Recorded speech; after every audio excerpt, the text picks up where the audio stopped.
private narcotic. And this is true because my wife runs. And she would go out and she would run 3,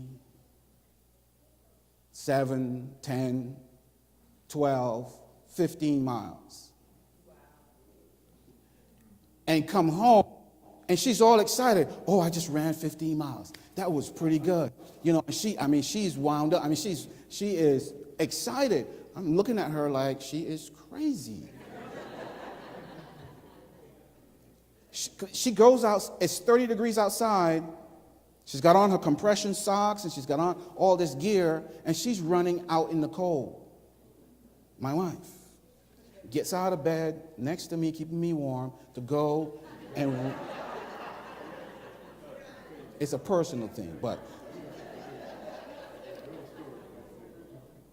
the point is, Jephthah was stressed out. He had to run around, find all these troops, put them together, and the fact is, he was just scared of going to war. That is why he tried to open up that dialogue. He wanted to avoid getting into any kind of conflict. Even though he was a warrior, he didn't want to fight. And he was scared. Even though God says, look, I'm with you, he was scared anyway. Does that remind you of us? Even though we read his word, we know the promises that he has made for us, still we walk around as though we have all this weight on our shoulder. And it's unnecessary. God is right there with you through anything that you go through or experience. God is aware of it. And in fact, he knew about it even before it came on you. So he's prepared and ready to deliver you from anything. Now, according to the Israelite law, what he did was wrong. Because God said, you should not sacrifice any human beings to me.